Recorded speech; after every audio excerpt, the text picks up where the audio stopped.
श्री हरि के चरणों में नमन।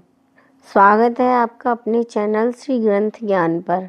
आज हम माघ मास महात्मा अध्याय 18 का श्रवण करेंगे।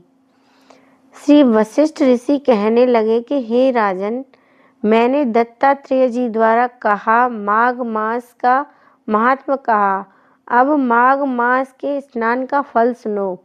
हे परंतप, माघ स्नान सब यज्ञों, व्रतों का और तपों का फल देने वाला है।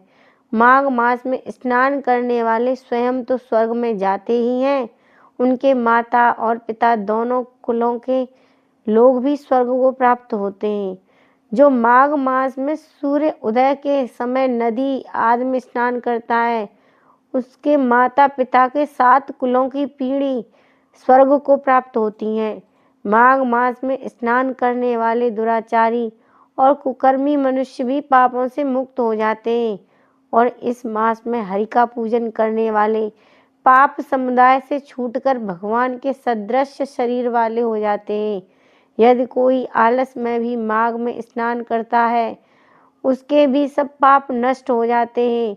जैसे गंधर्व कन्याएं राजा के श्राप से भयंकर कल को भोगती हुई लोमश ऋषि के वचन से माघ में स्नान करने से पापों से छूट गईं। यह वार्ता सुनकर राजा दिलीप विनय से पूछने लगे कि हे गुरुदेव, ये कन्याएं किसकी थीं? उनको कब और कैसे श्राप मिला? उनके नाम क्या थे? ऋषि के वाक्य से कैसे श्राप मुक्त हुई और उन्होंने कहाँ पर स्नान किया? आप विस्तार पूर्वक सब कथा कहिए। वशिष्ठ जी कहने लगे कि हे राजा, जैसे अरणि से स्वयं अग्नि उत्पन्न होती है, वैसे ही यह कथा धर्म और संतान उत्पन्न करती है। हे राजन, सुख संगीत नामक गंधर्व की कन्या का नाम विमोहिनी था।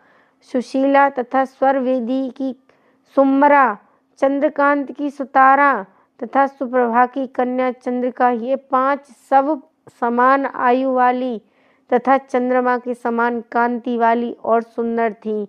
जैसे रात्रि को चंद्रमा शोभायमान होता है, वैसे ही पुष्प की कलियों के समान खिली हुई यह अप्सराएं, ऊंचे पयोधर वाली पद्मिनी, वैशाख मास की कामिनी, यौवन दिखाती हुई नवीन पत्तों वाली लता के सदृश गोरे रंग, सोने के सदृश चमकती हुई और सोने के अलंकारों से सुशोभित सुंदर वस्त्र धारण किए हुए, अनेक प्रकार के गाने और वीणा तथा बांसुरी, दूसरे बाजे बजाने में प्रवीण और ताल, स्वर तथा नृत्य कला में निपुण थीं।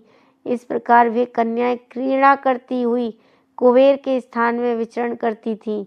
एक समय कौतुकवश माघ मास में एक वन में से दूसरे वन में विचरण करती हुई मंदिर से पुष्प तोड़कर सरोवर पर गौरी पूजा करने के लिए गईं।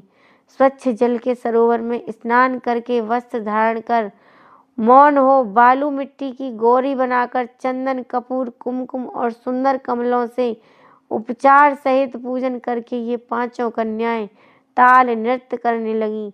फिर ऊंचे गांधार स्वर में सुंदर गीत गाने लगीं। जब ये कन्याएं नाचने और गाने में लीन थीं, तो उस समय अच्छोद नामक उत्तम तीर्थ में वेद निध नाम के मुनि के पुत्र अग्निप ऋषि स्नान को गए। वह युवा ऋषि सुंदर मुख, कमल सदृश नयन, विशाल छाती, सुंदर भुजाओं वाले सुंदर कामदेव के समान थे। शिखा सहित दंड लिए, मृग चर्म ओढ़े, यज्ञोपवीत धारण किए हुए थे। उनको देखकर 5 कन्याएं मुग्ध हो गईं और उनका रूप व यौवन देखकर कामदेव से पीड़ित हो देखो देखो ऐसा कहती हुई उस ब्राह्मण के चित्त में कामदेव का डर उत्पन्न करने लगी और आपस में विचार करने लगी कि यह कौन है। रति मोहित होने से कामदेव नहीं और एक होने से अश्विनी कुमार नहीं, यह कोई गंधर्व या किन्नर या काम रूप धारण कर कोई सिद्ध या किसी ऋषि का श्रेष्ठ पुत्र या मनुष्य है। कोई भी हो, ब्रह्मा जी ने इसको हमारे लिए ही बनाया है। जैसा पूर्व कर्म के प्रभाव से संपत्ति प्राप्त होती है, वैसे ही गौरी जी ने हम कुमारियों के लिए श्रेष्ठ वर दिया है और आपस में यह तुम्हारा वर है या मेरा अथवा सबका, ऐसा कहने लगी। जिस समय उस ऋषि पुत्र ने अपनी मध्याह्न की प्रक्रिया करके ऐसे वचन सुने तो वह सोचने लगा कि यह तो बहुत ही बड़ी समस्या उत्पन्न हो गई। ब्रह्मा, विष्णु, महेश आदि देवता तथा बड़े योगीश्वर भी स्त्रियों के भ्रमजाल में मोहित हो गए। इनके तीक्ष्ण बाणों से किसका मन रूपी हिरण घायल नहीं हो सकता। जब तक नीति और बुद्धि रहती है तब तक पाप से भय रहता है। जब तक की गंभीरता रहती है, यम विधि का पालन होता है, तब तक मनुष्य स्त्रियों के काम रूपी बाणों से बींधा नहीं जाता। ये मुझे उत्तम और मुग्ध कर रही हैं। किन गुणों से धर्म की रक्षा हो सकती है। स्त्रियों के मांस, रक्त, मल मूत्र से बने घृणित और अशुद्ध शरीर में कामी लोग ही सुंदरता की कल्पना करके रमन कर सकते हैं। शुद्ध बुद्धि वाले महात्माओं ने स्त्रियों के पास रहना कष्टकारक कहा गया है। सो जब तक यह पास आए घर चले चलना चाहिए। अतः जब तक वह उसके पास आई वह योग बल के द्वारा अंतर ध्यान हो गया। ऋषि पुत्र के ऐसे अद्भुत कर्म देखकर वह चकित होकर डरी हुई चारों ओर देखने लगी और आपस में कहने लगी कि यह क्या इंद्रजाल था जो देखते देखते विलीन हो गया। और वह विरह की अग्नि में जलने लगी और कहने लगी कि हे कांत, तुम हमको छोड़कर कहाँ चले गए। क्या तुमको ब्रह्मा ने हमको विरह रूपी अग्नि में जलाने के लिए बनाया था। क्या तुम्हारा चित्त दया रहित है जो हमारा चित्त दुखाकर चले गए। क्या तुमको हमारा विश्वास नहीं। क्या तुम कोई मायावी हो। बिना किसी अपराध के हम लोगों पर क्यों क्रोध करते हो। तुम्हारे बिना अब हम नहीं जिएंगी। जहाँ पर आप गए हो हमें शीघ्र ले चलो। हमारा संताप हरो। हमें दर्शन दो। सज्जन लोग किसी का विनाश नहीं करते। इस तरीके से विलाप करने लगी।